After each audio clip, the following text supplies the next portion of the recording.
And welcome back to Friday Nights in the Bayou here on Ruger Sports Media. I'm Grant Sashray, joined here by Jace Lejeune. Of course, I'm with Crest City Sports.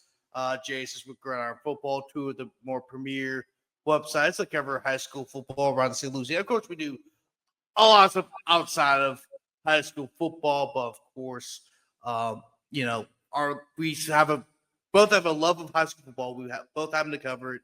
We're both very familiar with it, and this will be the second season of doing this. Well, the third season we've done a podcast together, but the second season we've done Friday Nights in the Bayou. The first rendition was what was it called? It was a creative one. Protect the Boot. Protect the Boot. With Gridiron. Well, I was wearing a Gridiron. Now it's Friday Nights on the Bayou. Yep. And we used to do that in the building. Now it's just we're just streaming it on StreamYard, which is pretty. I love StreamYard, by the way. Awesome stuff. Oh, yeah. But Jace, how has the offseason been for you, man? I know you've been really busy. Yeah, it's been busy, Grant, and it's crazy that we're starting another season doing this, man. But yeah, it's been crazy. We've had our camps, and we've been a little bit all over the place with our Gridiron camps, and we've had 2 camps in Baton Rouge, and we've had and we're going out of state a little bit as well. Like we're going to Texas for a camp, and we also went up to Shreveport to Evansville Christian to camp up there. So we've been busy. We've been busy with camps, and we're going to talk about the camp later on that we got going on this weekend. And I know you're really excited about it too because it's going to be in New Orleans. So we'll get a chance to talk about that later. But yeah, we've been really busy. We've sent out some invites already. We invited I think about 20 guys, Grant, to the bowl game from those camps. So we've seen some really good talent. And we just done a lot of coverage, done a lot of diamonds in the rough type of articles and content. I've sat down to a couple video interviews with some players like Jason Blackburn and Dylan Shellmeyer and guys from the Baton Rouge area that are going to be big time this year that we also invited to the bowl game. So yeah, we're just getting busy with that and just getting ready for the summer. Yeah, Jason, you mentioned the New Orleans camp, right? I was texting somebody. Oh yeah, the New Orleans camp. So we're going to talk about it later on the show. But it's going to be really exciting. I know you're going to be really excited about that too, since we were actually bringing the camp to New Orleans. Yeah. I'm sorry. Like I was like looking at my phone. I was texting somebody, and I was like, oh shit! Like did he? I know her camp. I'm like, did you mention the New Orleans camp, or you just mentioned the camps in general? But yeah, actually, we're just talking about it right now because since we're already on this topic, but of course. You guys, Gridiron Football, will be hosting a camp on Saturday at John Curtis Christian. Let me actually share that image with you guys. Here we go. Bang. Come up. Yep. Gridiron Football Elite Camp 2025, May 24th, which is this Saturday. It will be at John Curtis Christian School. Of course, everyone is very familiar with the name John Curtis, of course. One of the greatest Louisiana high school football program in the state's history, 28 state championships, all won by the same head coach, which is JT Curtis. He will actually make an appearance at the camp, of course. Well, he does own the school technically, but he will make an appearance and speak to all the campers, whether in middle school or high school.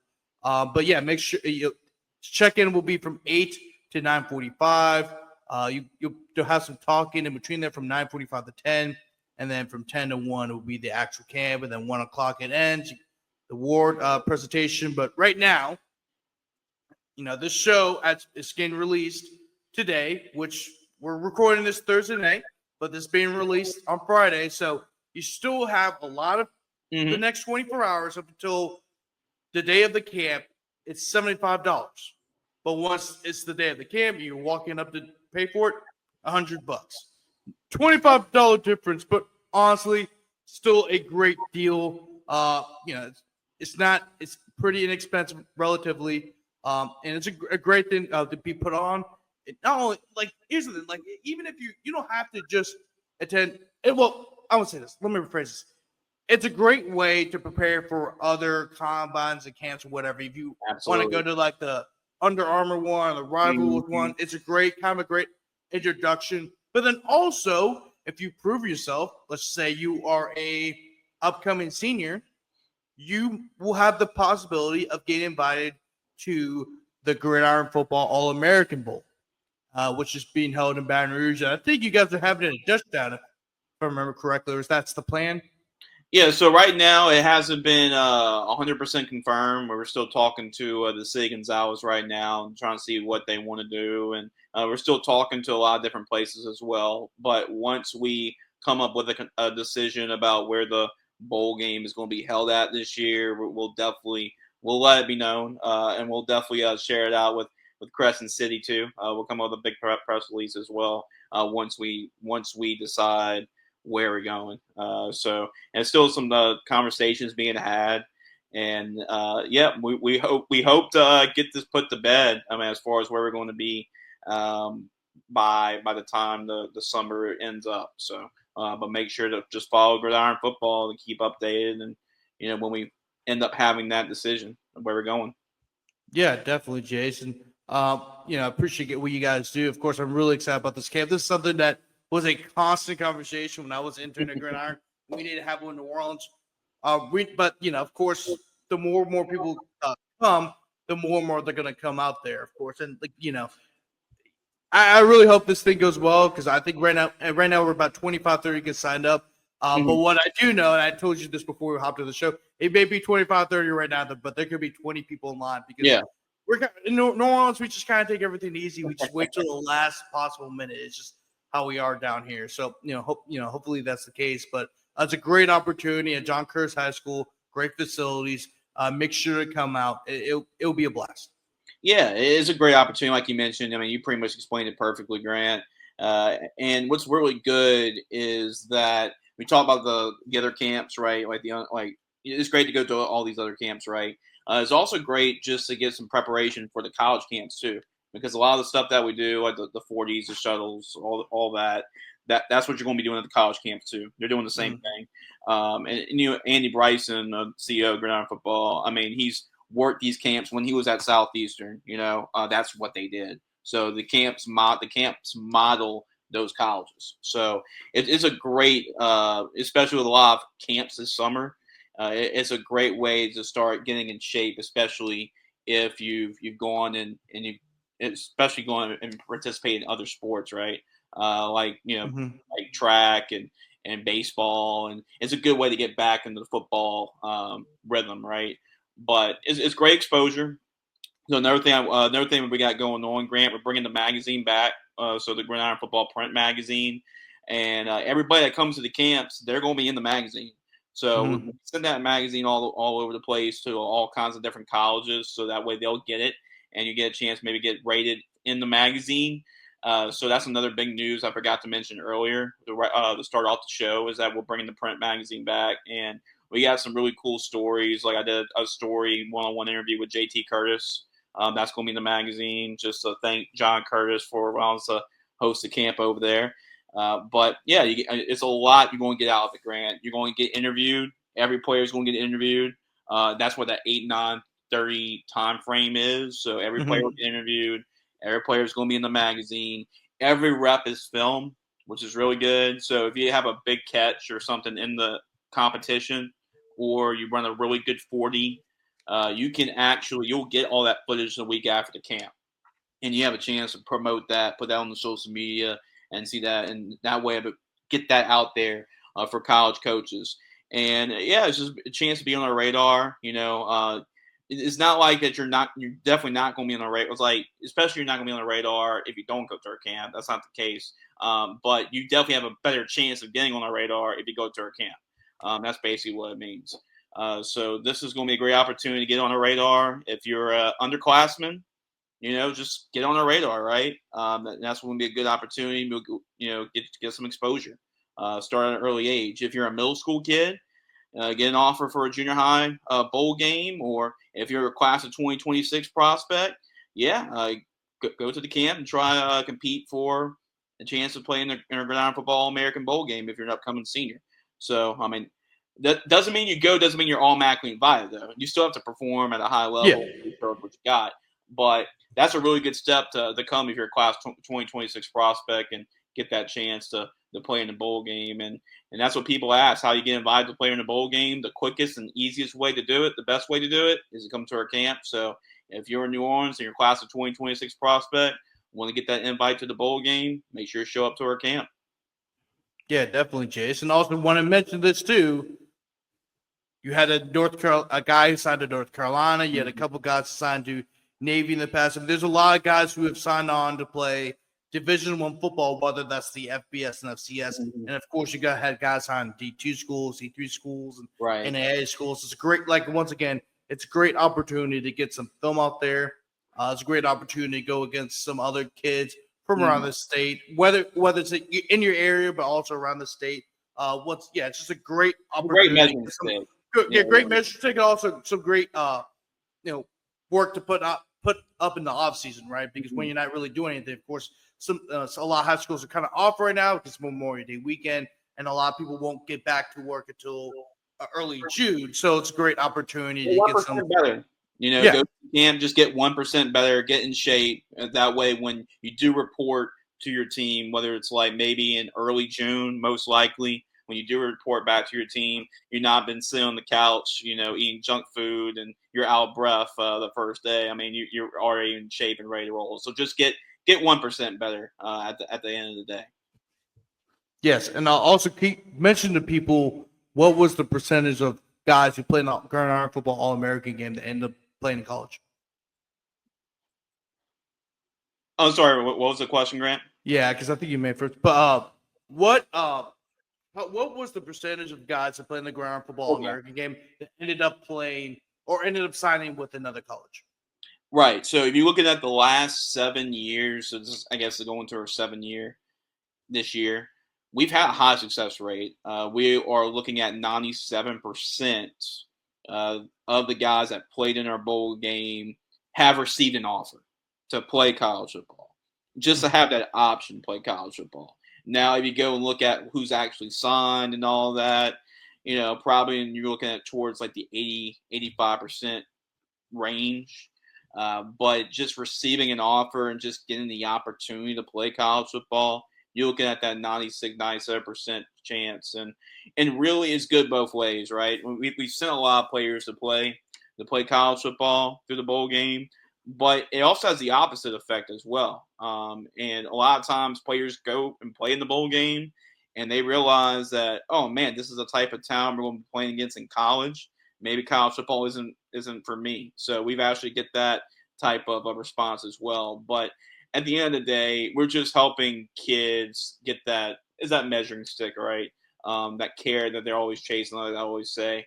The bowl game helps them just stay on track, right? If you have a goal of playing in the bowl game, you have to have a 2.8 GPA. So it allows you, like, hey, I gotta pay attention to what's going on in the classroom before what's even happening on the football field. So, and that's what we try to get when we get college coaches to come to the game and realize that everybody that's in the game will have the grades to play college football. So that's the most important thing. Have at least a 2.8 GPA. And then, obviously you have to be good, right? So that's one of the things that Andy talks about in that speech before the camp is like the pyramid of success, right? There's like 3 areas of the triangle, Grant. You got your character, you got your grades, your academics, and obviously your ability on the football field. And obviously if you hit every angle of the triangle, then you're doing good, right? So that's what we try to teach the kids. And those guys that hit every aspect of that triangle, that pyramid, those are going to be the ones that are most successful and ready to play college football. Yeah, definitely, Jason. Enough of the camp talk. Yeah. And of course, I want to mention the soup. We're going to clip each segment of the show. That way it can be easy for you guys to watch and blah, blah. I'm going to start doing that this year. I didn't do that much last year, but I'm going to start doing that this year. So this will be an own separate video where we're talking about the bowl game and whatnot. It's once again a great opportunity to go out and get some off-season work and maybe even potentially get invited to the Grand Iron All-American Bowl game, where not only you play against a lot of guys from across the state of Louisiana, but also a lot of guys from outside the state, including Texas. You got some guys from Mississippi, Arkansas, Florida. We know Escambia shows up well over there. There was even some guys from Canada. I remember when I was interning with you guys, we had like 3 or 4 guys from Canada. So that's a great opportunity. Also the link to register for the camp will be down below in the bio too. So once again, $75 before May 24th. Once it's camp day, $100 to walk. Well, that's the walk-up price. But once again, they're both really good deals. There's a lot of camps that are more expensive than this. $75 and $100 ain't that bad compared to some of the other camps, especially when you're getting some good coaching from some of the local high school coaches around the area and across state. And of course, was it Major? Is he a Major, Andy Bryson, or is he captain? I guess it's Major. Yeah. Okay, let's make sure it's Major. Yeah, let's make sure that you get some coaching from Major Andy Bryson, who also is a football coach as well. But once again, the link is down in the bio to register. Make sure to sign that up. A great opportunity once again. But anyway, Jace, let's talk some football, Jace. Let's do it. Let's talk about it. So let's start with me, and then we're gonna get to you because I know you went to Did you go to spring game Wednesday? I didn't go today. The last one I went to was Tuesday. Okay, so I'm talking about last Wednesday. That's when all the spring games started. Last week. Yeah. So basically, I've had about a week. I have about a week of going to games. Okay. Yeah. No, that's right. Whatever. Let's get to my first. Then Tuesday to Tuesday, pretty much. Yeah, Tuesday. Tuesday. Start with Tuesday, Wednesday, because that's when the spring games start. But let's go for the big one. I think everyone was kind of anticipating, which was the Destrehan-Karr spring game. Absolutely. One of the biggest spring games, not only in the New Orleans area, but also across the state, Jace. 2 powerhouse programs. 2 programs have won a state championship in the last 3 years. Destrehan last won a state championship 2022 with the non-select Division I state championship. Karr is the defending Division I select state champion, and you can make a case as the greatest team and out of the New Orleans area in terms of the modern era. Just given who they beat, how they beat them, and the amount of talent on the field. But they lost some players from the year before, right? They lost their running back. You lost those 3 receivers. Of course, Teron Francis went to LSU. Ollie Mitchell went to Tulane. Day Smith went to La Tech. So they lost those 3. Then I believe they lost 3 of their offensive linemen. They also lost some key members of the defense, especially at the linebacker core. But Jace, they look better than they did last year. And last year, it was a pretty even matchup. If it was a regular game, it would have been 21-7. Jace, when the starters were in, it was like 42-14. Oh my goodness! And it wasn't like Destrehan was bad. Destrehan was good. Right. Karr looked that much better. Yeah, and that's saying a lot because now that they're running the ball effectively, they have they're gonna have a 2 running back system with Trey Garrison, Jermon Macklin. Yep. Jermon Macklin, he's got some doing offers based off of the game alone. Yeah. Right? Yeah. And there's Aiden Hall looked great. Richard Anderson did his thing. Like the whole what was his name? Jules Baptiste. He got some offers from that game. Like if you perform well in that game, you're for surely going to get offers. And Jules Baptiste is one of the benefactors of that. So is Jermon Macklin, but also Jackson Fields, the quarterback for Destrehan. I know Destrehan was technically the losing team if this is an actual game. But dude, the biggest winner of that was Jackson Fields. I mean, he's got a lot of colleges to contact him based off of one clip. Actually, let me find that, Jace. But I mean, Jace. Also, of course, we also have to mention Jabari Mack.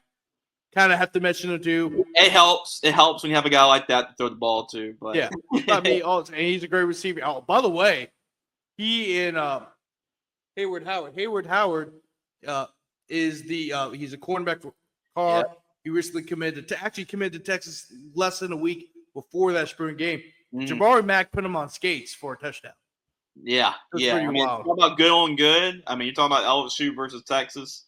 But yeah, I mean, you got a lot of talent there on one field. I went and saw in the car in Dutchman with you last year, and I was just so impressed with just the talent, the speed that was on the field, and it was a spring game. Imagine this was a fall game. But you talk about college coaches being there. I mean, anybody that was anybody in the college football world is there to see these two programs get at it. And why not? Just look at their track record. I mean, the track record speaks for itself. But yeah, I mean, I was able, even though I was not there to watch it, I did go back and watch the highlights of it. And I can tell you what, I mean, both these two teams are going to be, I mean, college coaches have been saying that, and the Carr is like a college team, which they are. And Destrehan should have a really good year. They should be a deep run, maybe a quarterfinal, semifinal team, and at very latest at a Division I non-select. So these two programs, they don't disappoint. And you're right. I feel like Jackson Fields, his name is starting to generate a lot of attention just over the last couple of weeks. Because of this right here.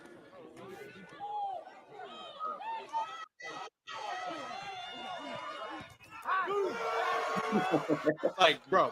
Like, I'd say this with Jackson Fields. Almost Burrow and Chase-esque with that play. I just want to mention this. Whenever Jackson Fields rolls out, that's almost like the LeBron look at the ball before the three. Like, it's going to be a touchdown. You know what's going to happen. Like, he's going to run out. Right? And by the way, look how impressive this throw is, too. Like, it was perfect spiral on the money. And he's got a great arm, too. And I'm surprised Jackson Fields hasn't gotten more offers to show. Like, I'm surprised. I mean, I'd say, maybe like LSU or Alabama. I'm just talking about, just in general, even a Tulane. Group of five. Right, yeah. I mean, but he's been doing this the last close to 3 years now at Destrehan. I mean, he's been now a lot of people are like, well, he's got the receivers, which also helps too. I mean, he's got those great receivers that he's had and Flash Wright and of course Jabari and also what's his name? Greg Rolford, of course, who now also transferred the Carr, by the way.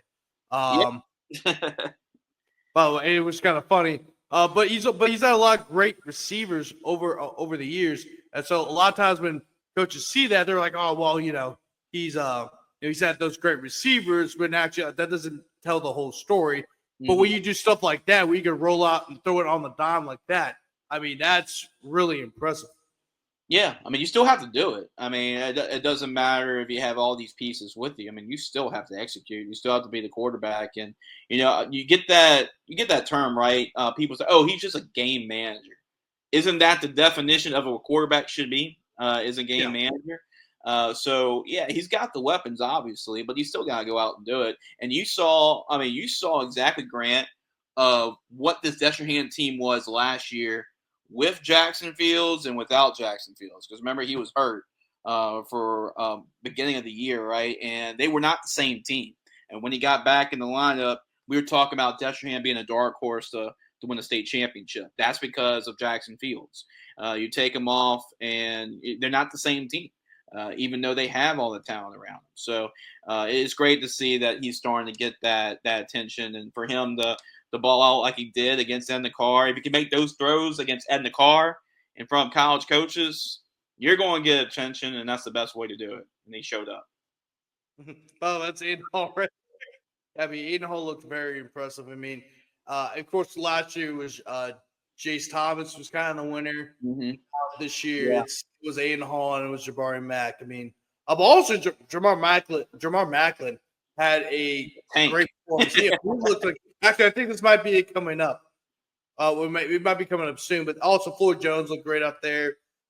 He didn't really get a lot of playing time. He's a great receiver, but he didn't get a lot of playing time last year because of the three receivers that we mentioned. I mean, Carr has an extremely loaded team. Of course, you're bringing back your quarterback. You got two outstanding running backs that have potential. You have receivers, although they didn't really get much playing time last year. They've been in the system. They know the expectations. They're talented. Also want to mention this too. By the way, that's Jamar Macklin right there. But also, you also have to think about this too. They have two offensive linemen that get recruited by D1 colleges. That's Jamar Macklin. But you got Zion Wesley, who's an upcoming junior. You got Leon Noel, who's getting a lot of SEC offers as well. Both those guys have gotten SEC offers. I mean, you got two SEC linemen on the offensive line at the same time, and you have a quarterback committed to Liberty. Although I don't know if he's going to be a quarterback or athlete. that I'm gonna let the Liberty coaches decide that. But right now he's a quarterback. And then I mean, you got talent all over the place. I mean, it's just absolutely ridiculous how talented Carr is. Yeah. And by the way, these are the second teamers, but what a play by number 80. I forgot his name. I had to. Well, I think I remember I made a comment to you last year when I saw the third string come in. I was like, people would kill and die for that third string team, and the Carr has. And if you put that third team on the field for the Carr last year, they probably would have been a second round quarterfinal team, just the third string. So it's insane how much talent they really have, and it might look a little bit different. I mean, because that's going to be a question that you're going to ask, Grant. Is this year's version of Carr better than last year's version? Well, I mean, it's spring. I know you were there. It's tough to really answer that question. It might look different, but I've been around high school football long enough to notice that team last year, I don't know if anybody can really beat that team. But if they are like this year coming in, they're probably about what best case scenario, probably about where they were at, or maybe a slight notch below. But I mean, it's like, I mean, just it's crazy. See what kind of team they're going to be, but I'm not sure they're going to be as good as last year. But that does not mean they're better than everybody else. Which good chance this year they are still the heavy favorites. Yeah, of course. I mean, look, they got a lot. They still have a lot of key pieces coming back. You had two linemen who are SEC caliber linemen. They both got multiple offers from.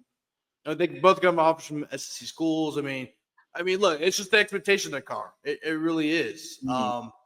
And that's Anthony Thomas, by the way, too, for Carr. Who, by the way, also was a great player for them too. But but, of course, when he mentioned the three receivers, he didn't really get much playing time. But like you got athletes all over the field. I mean, they don't rebuild, they just reload, right? Exactly.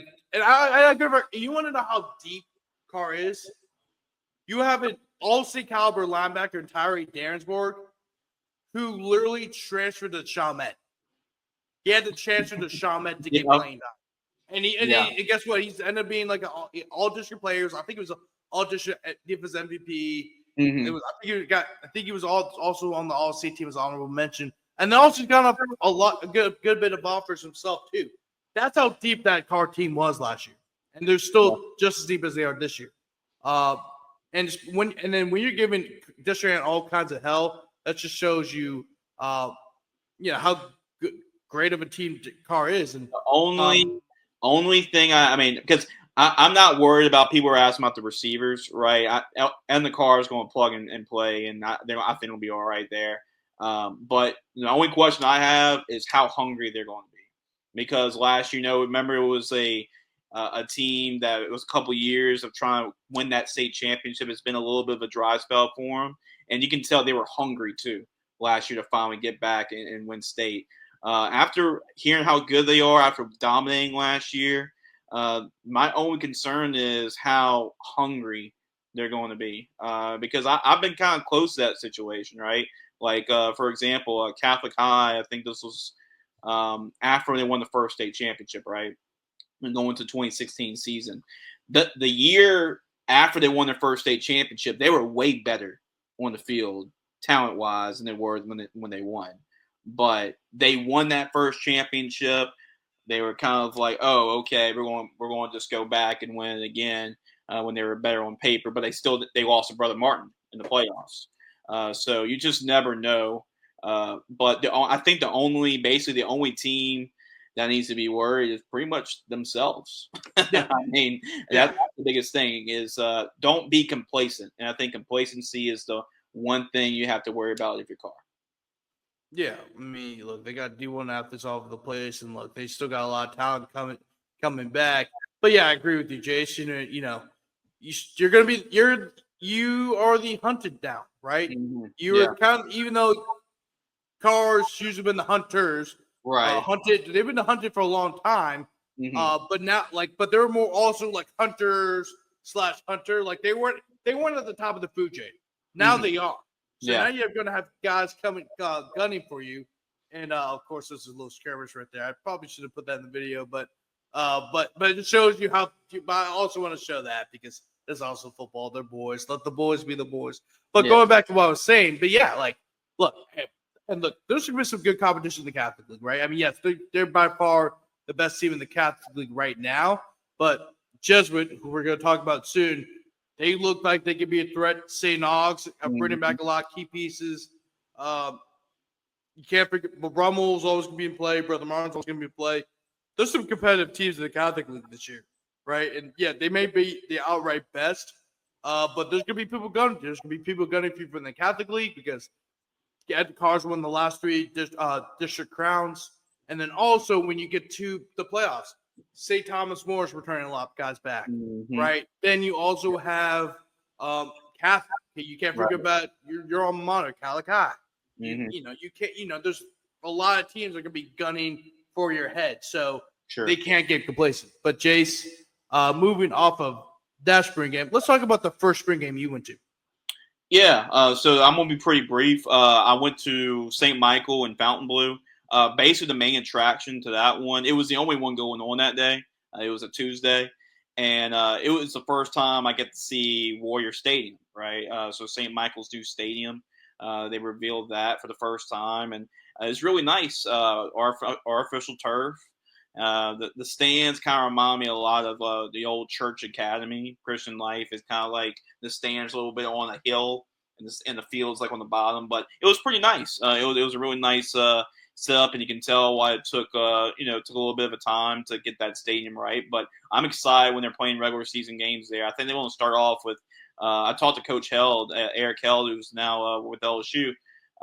He went to go check it out too. And I think we'll start off with like 3 home games, but I'm curious to see how that progresses as the years go on. But yeah, I got to see them play Fontainebleau and in their spring game. As you see, that's the highlights from our spring tour there. They're running out for the first time in Warrior Stadium, but basically the game itself, looking at it. There were some good pieces, right, for St. Michael. Now they're starting running back. He was out, just precautionary, So you kind of take things with a grain of salt when you're looking at St. Michael and how they factor in the spring game. They did lose to Fontainebleau, but they also were playing up against Fontainebleau's 5A. The guy that really stole the whole scrimmage for me was Shelton Asmore. He's a running back for Fontainebleau. He scored 3 long rushing touchdowns in that scrimmage.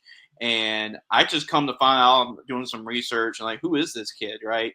Fontainebleau's usually had some pretty good running backs. I mean, Iverson Celestine was a good one. Went to Tulane. But this kid he's got it. I mean, he can hit the home run ball, man. He's got electrifying speed.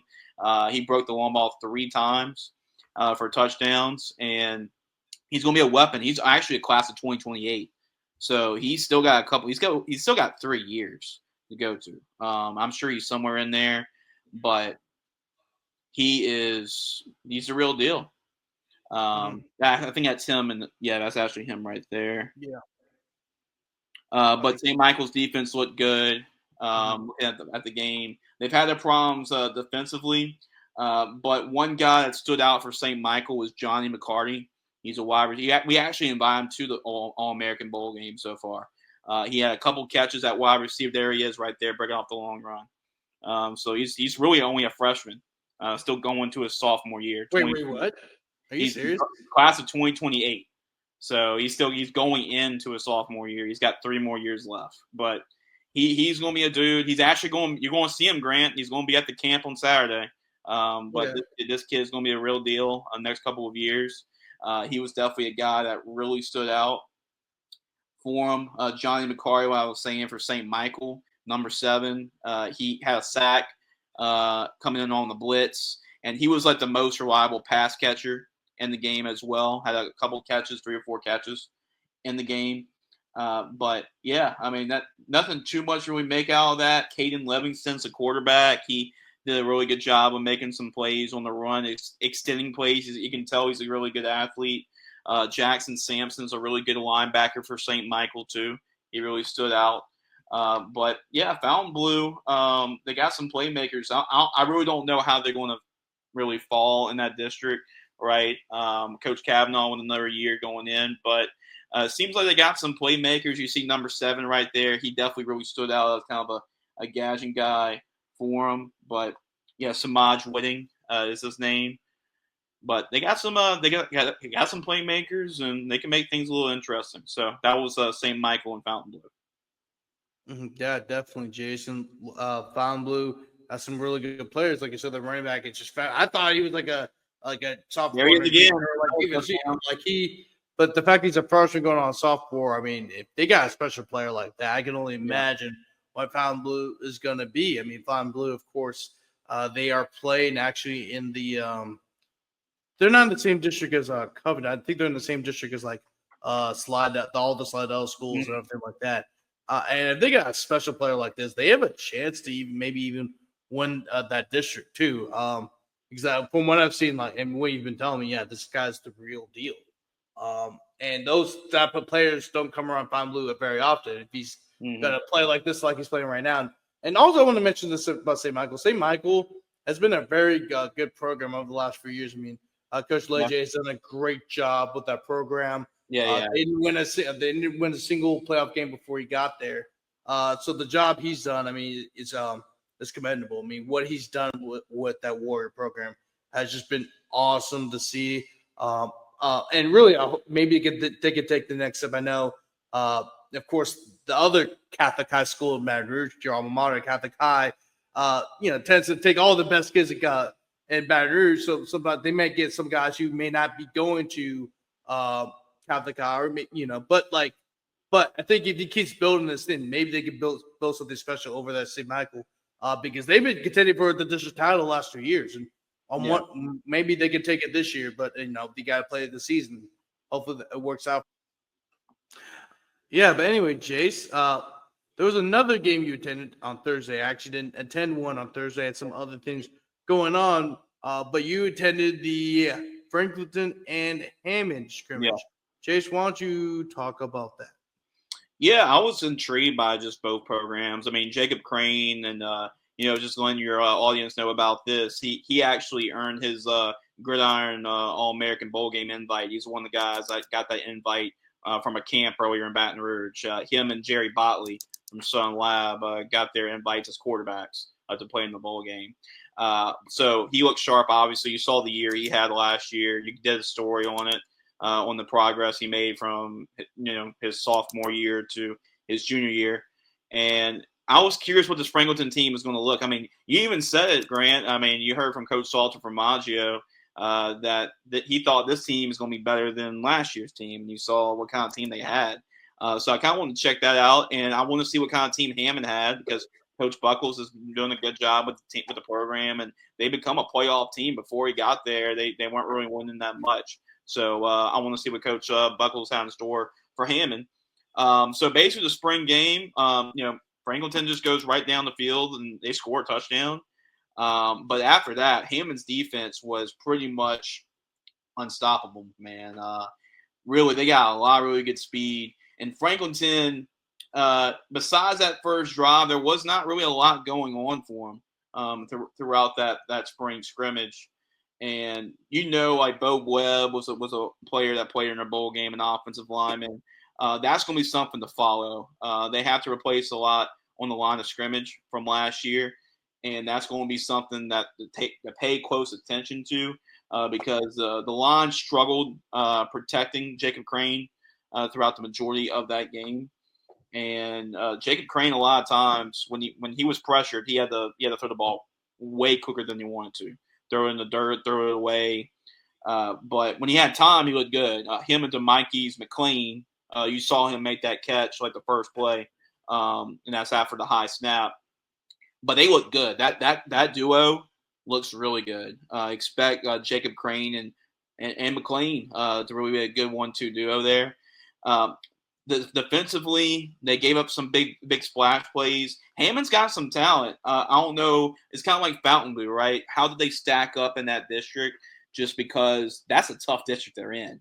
When you're playing against the likes of St. Paul's and Mandeville and Covington, Like that's really tough.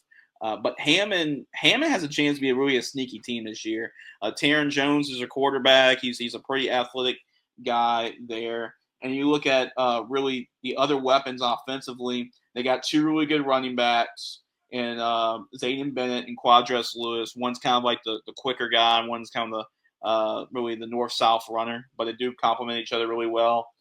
They got some skill guys. Reginald Monroe is a good guy to throw the football to. Israel Luckett's another one. They're a balanced team, to be honest with you. I was really impressed by their defense. A name to keep an eye on, Grant. You're probably going to see him number 4 off the edge right there, Alante Beauchamp. I tell you what, every play, there he is getting a sack on Jacob Crane. Every single play, if it wasn't like him getting a sack, he was in the backfield every single play. And he forced a couple turnovers in the spring scrimmage. So a lot to be excited for if you're a Hammond fan. They really impressed. They were the big winners, obviously, as a team. And they have a chance to do some damage. They're young on defense, but they're talented. And I think they're going to play complementary football offensively, too. So they're going to be a team to watch out for. Coach Saltz from Maggio was not really happy with how the team performed. And, I don't blame him. He said that they need to be more physical. They have to be a more physical football team. They're going to have to go back to the weight room, get ready in the summer because he just thought that they played soft on Thursday. So that there's going to be a lot to really go back and drawing board in the summer, but that's a good thing. It's the spring. This game doesn't count for anything. It doesn't mean anything. It's a really good measuring stick to see where you're at. And Coach Saul from Maggio feels like that they have a chance to get better, and they're going to work in the summer and get better, get stronger, get bigger. And that's what they're going to try to do. Yeah, definitely, Jason. And partially, it's maybe because of complacency, right? I mean, last year you were the number 1 overall seed. You went all the way to the state championship for the first time since 2010, and also especially in the season where a lot of people think that you're going to get that far. And actually, there was a season of low expectations. The year before that, they went 3-7. So when you factor those things in, now you're kind of considered to be one of the top dogs. And now you kind of fell flat against, what should be a decent Hammond team. But at the same time, Franklin is, their expectations got higher because they went to the Dome last year. And really in a game that you can make a case that they probably should have won. So now the expectations are high. Now you have to be able to handle that, but also not be complacent at the same time. You stole you are the hunted, but you also still act like you're the hunters. Right. And I think that's what Franklin has to understand. I mean, look, you already have a great quarterback in Jacob Crane. You have a great receiver in DeMikey's McLean. Yep. No relation, but just sound the same. Right. Sound the same, but no relation. But look, they also have talent, right? And Salt's a great coach, so he's going to get his team right. Yeah. But it's also up to the players for them to rebound after what was a tough spring game. Yeah. Well, it is what it is, and another thing is you got to show that you're not a flash in the pan, right? You're not a 1-year deal. You want to sustain something at Franklinton. It's been a while since before Coach Salt got there, but they're irrelevant. It was back when their principal Shane Smith was the coach, right? So it's just trying to be make it a program again, right? Not like a 1-year thing. We're not going to show we're a flash in the pan. That this is something sustainable as a program. So there's a lot of guys they're replacing, man. They have to replace their running back who was really good last year. They have to replace their couple of their receivers last year. Their offensive line's brand new. So yeah, it's there's some kinks to iron out, and it's really good to iron those kinks right against a team in Hammond that's going to be a kind of a sleeper team. Like I'm not sure they're going to win. They're going to be like the next Franklinton that just kind of comes out of nowhere and wins 8-9 games. But in district play, they can come in and upset Covington if they're not at their best, or they can come in and upset Mandeville if they are not at their best. They're that type of team that they can beat you any given Friday in that district. So they're going to be that type of team. But I thought it was. Coach Buckles really liked what he saw from his team, and yeah, I think Coach Salt is like, okay, this is good that it happened in the spring. Now let's go and get better. And I think they will, and I think they'll learn from this. And I think Franklinton's still going to be in the mix, despite what I saw in the spring game. Yeah, definitely, Jason. Jace, let's talk about this Hanville's Yeah. Jesuit spring game that I went to. These are two teams that are coming off of very successful seasons. Hanville made to the playoffs for the first time in a few seasons, and Greg Bourne did such a great job. They were co-district champions. They went 8-3. They got all the other upset by Chalmette in the second round. Look, for them to go from 3 wins to 8 wins says the kind of resilience that they have, and also the job that Greg Boyne did. I mean, Greg Boyne is a Hanville alum. I mean, long time offensive coordinator at Destrehan. He knows the thing about winning, and he comes back to his alma mater. He does a great job his first year. And now they have to replace one of the best running backs in the state with what I believe his name is C.J. Smith. Mm-hmm. And he, of course, now it's a Southeastern. Of course, you also had to replace Kobe Lewis, who ended up going to Louisiana Christian. And, that's a lot of things you have to replace because your quarterback last year was a sophomore. So he had to do some things, but he also had a lot of help. However, at the same time, oh, by the way, yes, that's Galvin Papazon, the running back for Jesuit. We just trucked that dude. But we're going to talk about Jesuit in a second. Oh, why is there an ad? Oh, boy, ads. Anyway, I guess the ads don't hate football. But anyway, Jace, what just happened? Did you just – okay, is it back on?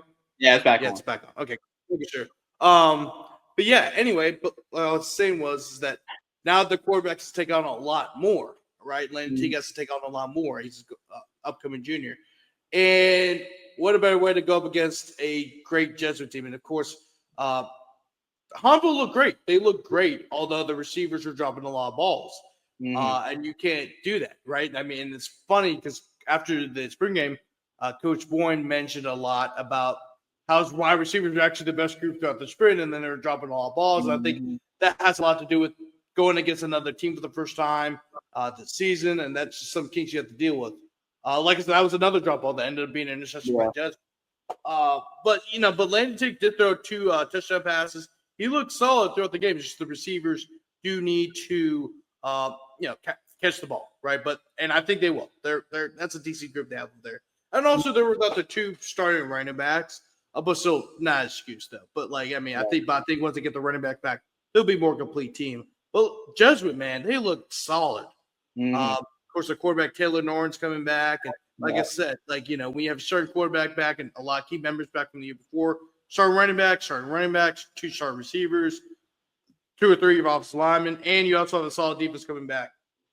You have a chance to do something special. Jesuit, like Taylor Norton, threw 2 touchdown passes. They put out their backup, Sully Sullivan. He threw 2 touchdown passes. And a lot of that had to do with Roman Lawray and Jair Perks and Calvin McGee. I'm not sure if he was playing this game. I'm not sure.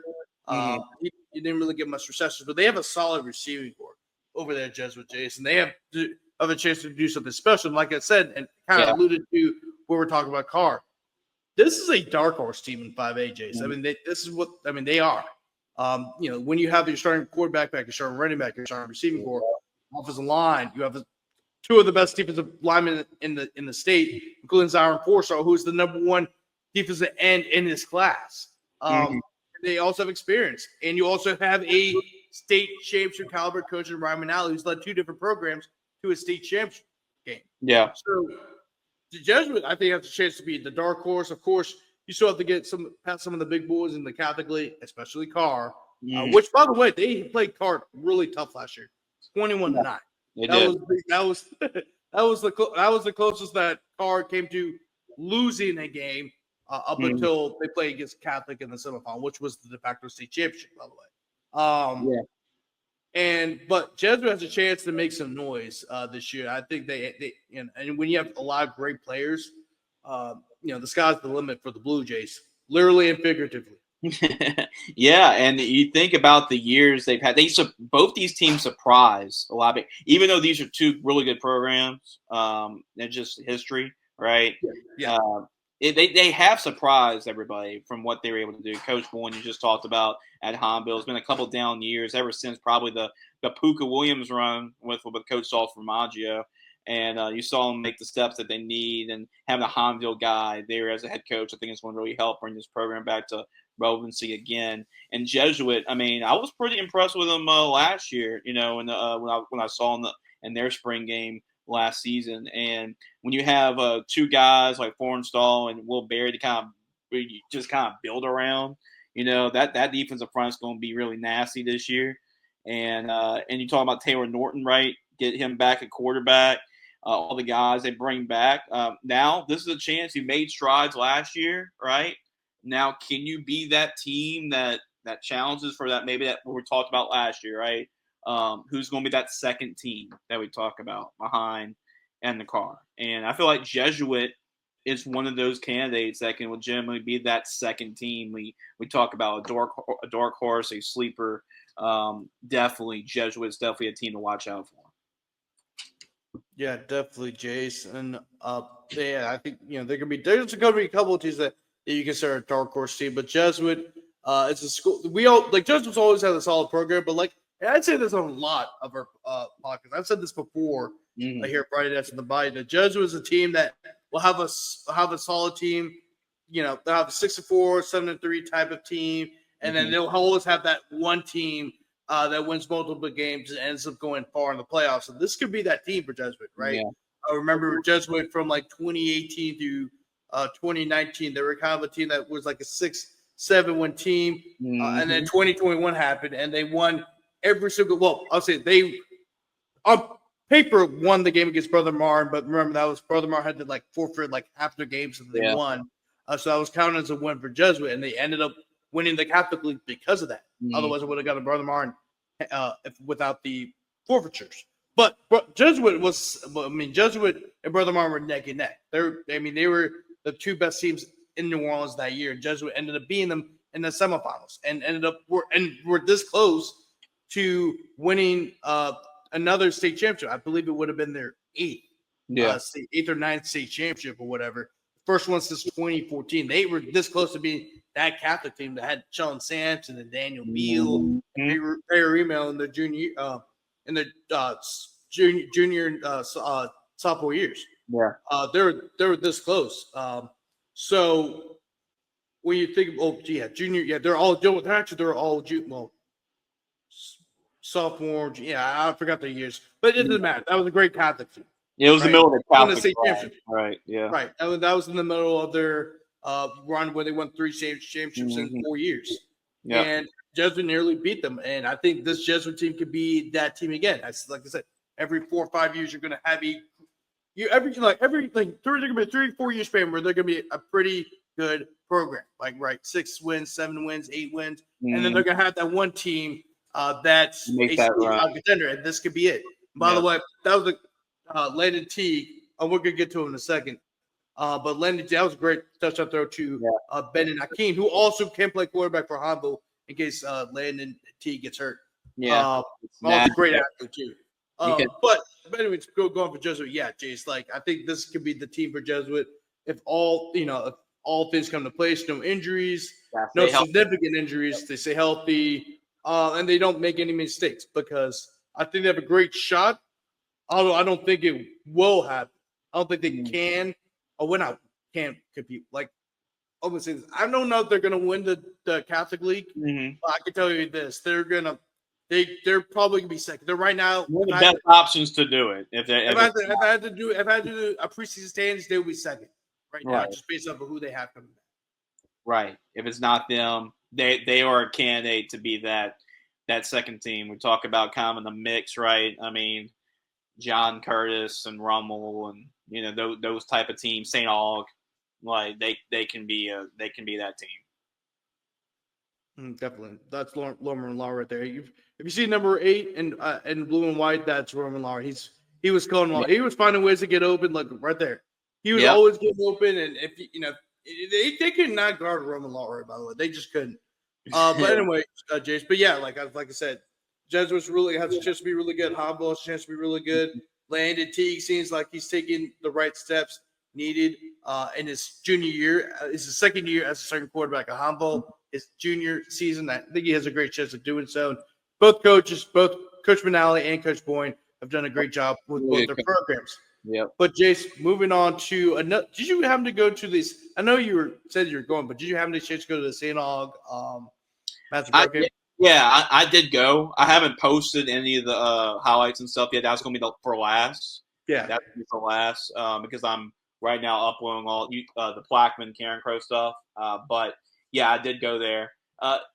Be honest with you, I mean, both teams are really talented. By the way, like they're going to make deep runs and they're going to do their thing.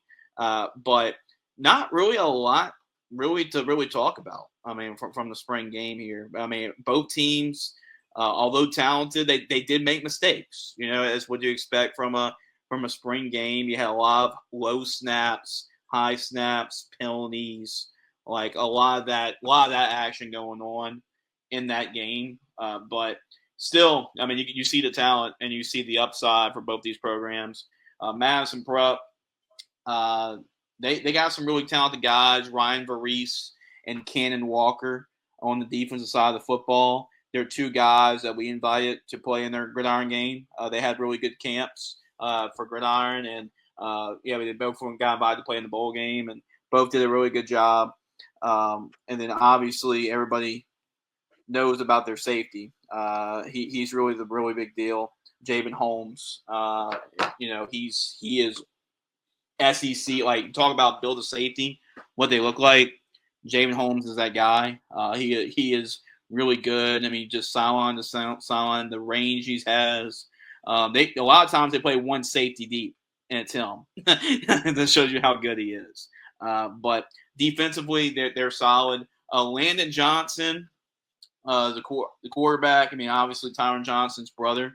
After the great career he's had at Madison Prep and what he's been able to do, now it's his little brother Landon in the mix, and able to see him throw the football just a couple of times to Keon Robinson. Obviously, Keon coming back. He's one of the top receivers in the Baton Rouge area coming back. He had a couple targets in the spring game and looked good. But yeah, not too much to say. Landon is a talented kid, a talented young athlete, and he's going to do a lot of things for Madison Prep this year. But I think they're going to lean a lot on the ground game. They got a couple really good running backs in the backfield too that showcase their stuff in the spring game. Jayon Profit, 21, he ran the ball really well for Madison Prep, and they're going to be a team that they always got athletes. They're talented in the secondary, in the front seven too. But I think even though they have Keon Robinson, one of the top receivers, I think this is going to be a team that likes to ground and pound and use and take advantage of their big offensive line. Madison Prep's always had a big O line. Lean on that ground game and then go off the pass from there, especially with a first-year starting quarterback. So they're going to lean a lot on that. And then when you talk about St. Aug, their passing game has a chance to be one of the best in just the state. I mean, just talk about just pure talent. I mean, the two receivers that they have, I mean, Miguel Whitley, right? Raekwon Williams, they're really good. And then you return your quarterback as well. So Coach Valdez, talking to him, he's ecstatic about his playmakers, the skill guys. That skill talent, along with Destrehan-Karr, they probably have the most skill talent on paper. Talk about in the Catholic League. The question is trying to be that physical in the trenches. I think that's kind of like the next step. He wants his team to be a little bit more physical. But in terms of just speed and skill, like St. Aug is as good as there anybody in the Catholic League. And, and you talk about defensively, they're talented as well there too. A familiar name to just LSU football fans out there, Chad Jones Jr. Is the linebacker at St. Aug, and he's a player, man. Definitely not built like his dad, kind of short and kind of stocky at linebacker, but he's a thumper, and they got some really good talent on the defensive side of the football. But they're going to be a team, like we said when we talked about Jesuit. This is a St. Aug team, and you have Coach Robert Valdez. They had a great season last year, considering all things. Won a playoff game. Really could have won a second-round playoff game if it wasn't missed extra kick, right? Extra point against St. Thomas More. But this is a team, Robert Valdez, he knows what – he really appreciates the history of the school. He knows the expectations. And he says, like, this is a team that we know the expectations here. They're really high. It's tough in the Catholic League. We have the skill talent. We just got to get better in the trenches and get better and progress there. If they can do that, they are as dangerous a team as any. By the way, those highlights were by Big Easy Media. I want to make that very clear. Yep. So make sure to go check his stuff out too, because we didn't have any highlights of that game. Jace hasn't posted his highlights yet. Yeah, you're going to be but make sure you go follow them, because he always does a great job of posting highlights from all the games in New Orleans. In case me and Jace can't go to the game, and also like he's also like how the fact he's kind of filming from the stadium. It gets a different view. Yeah. It gets a different view of it, which is good. It's a different view to kind of see, because we're always on the field and the sidelines. It's really good to kind of get a different angle of it. So I appreciate that. But yeah, those highlights will definitely be available as the show's posted on Friday. They will also be posted on Friday as well. No problem. And there's another game I want to talk about too that you went to. It's the last one. Plaquemine and Carencro. What's up? Yeah, which I do have highlights for. Yeah. Carencro and Plaquemine. So that was the final game I went to. And be honest with you, through spring, if there's a team that impressed me the most, just through spring football, I'm not saying just off the teams and off the games I was able to go to, it was Plaquemine. Now, the year that they had last year, right, it was a great run. I mean, they went all the way to the semifinals. They really proved me and you wrong a lot of times throughout that playoff run. And we're really that close to going to the Superdome. And people are wondering, okay, you got to replace Nico Victorian at quarterback. You got to replace Tyrese Mosby at running back. How good can this Plaquemine team be? I mean, I think this team could be even better than they were last year. And be honest with you, I think they could be one of the favorites for a state championship. I think this is as good of a chance they really had. And they've had some really great teams. But I think this is a good shot. Brennan Miles and Spencer Collins, they're the new names, right? At quarterback and running back. Brennan's got a rocket arm. He's a talented baseball player. And he's got a really nice arm. And he used to be able to showcase that. John Walker, he had such a great season last year at wide receiver for Plaquemine. Him and Nico had a great run. And he's going to his junior year. And he has a chance to be even better than last year. He's definitely their top passing target offensively. But defensively, Grant, oh my goodness. You're going to see it. I'm not sure. There's Roger Bingham, number 6. He's committed to play for the Raging Cajuns, so he's going to be really good. I'm going to try to find the time mark, but you have one of the biggest hits I've seen in a while. It's Cameron Rogers. He's number 7.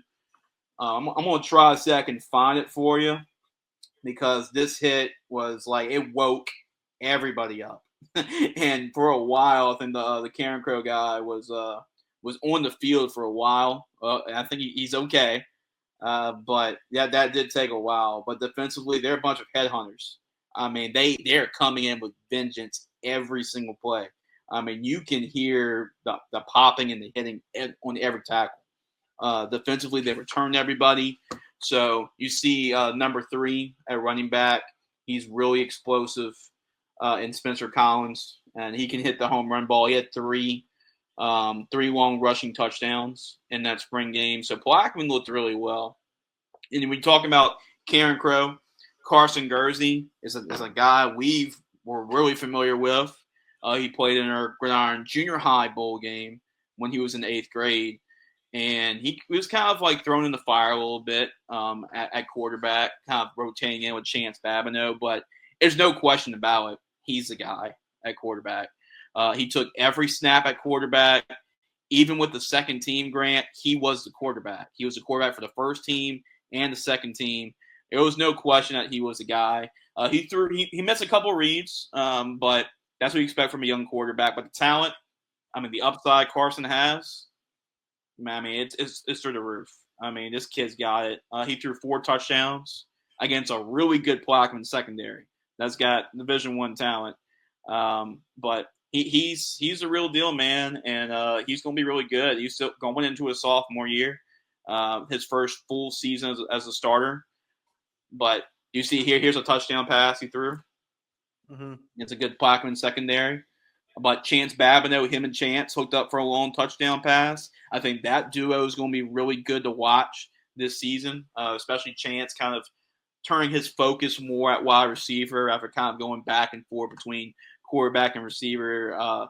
You see what basically the preference is. They want to get Carson all the reps at quarterback and him at receiver. But Karen Crow has a chance to be pretty good, and they have a chance to improve what they did last year if everything goes well. The offensive line, Coach Pierce was excited about how the offensive line played, and they're a young group up front. There's a touchdown pass to Babineau.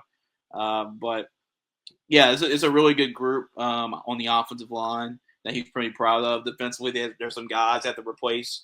2 of them played in our bowl game, Rhode Island football bowl game. So there's some guys to replace there. But I thought they hung pretty decent, for the most part, against a Plaquemine team that is just ultra talented. Mm-hmm. Yeah, and I think both teams have a great chance to do some special things. Karen Crow, of course, coming off of a down year, which is really unheard of for them. The fact that they didn't make the playoffs, but I think they have a great chance to rebound, considering the fact that they have, the talent that they have. Carson Gursey, quarterback, Chance Babineau at wide receiver. He's now finally moved over to receiver for full time after being a quarterback his sophomore year full time, then kind of rotating in a quarterback and receiver last year. Now he's full time receiver, so I'm really interested to see those 2 guys hook up. Plaquemine, also, they have a very interesting storyline. Of course, you got to replace Nika Victoria and Tyrese Mosby, but Plaquemine's always going to have talent, and I think they'll do just fine. And I think having that semifinal run will help them because now they know what it's like to have a deep playoff run. And actually, they actually hosted the semifinal game at home, and they lost against the eventual state champions, Cecilia, who still to this day, I don't even know how they were an 18 seed.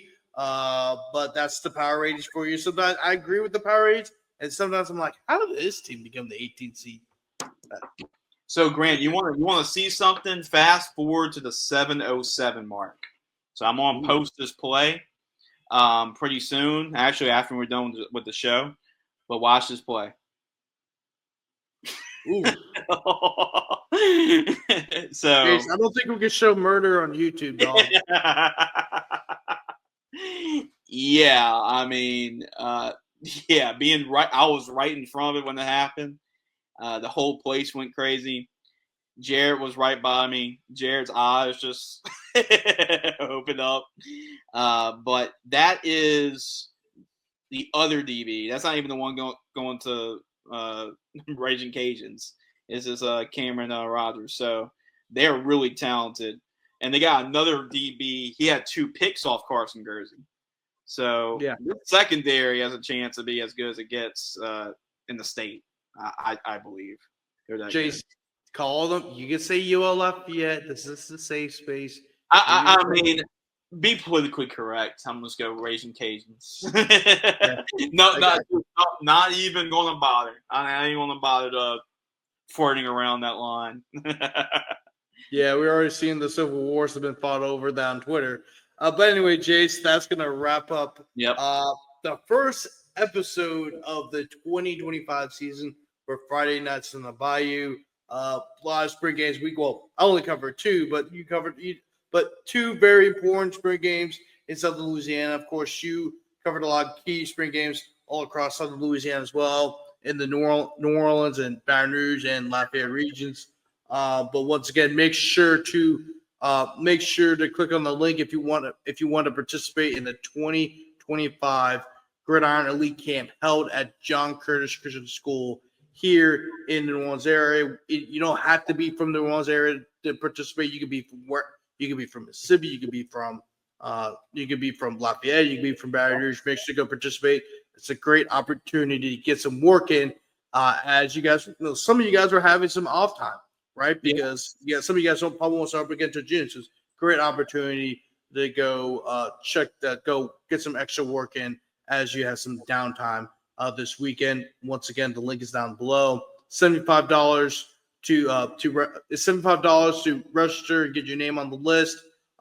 Leading up till Saturday morning, when you walk up, there's going to be $100, but still a very good deal, considering the fact that some camps cost way more than that. So still a great deal that Jace and everybody at Gridiron Football's putting together. So make sure to check that out. But once again, Grant Sastre, Jace Lejeune.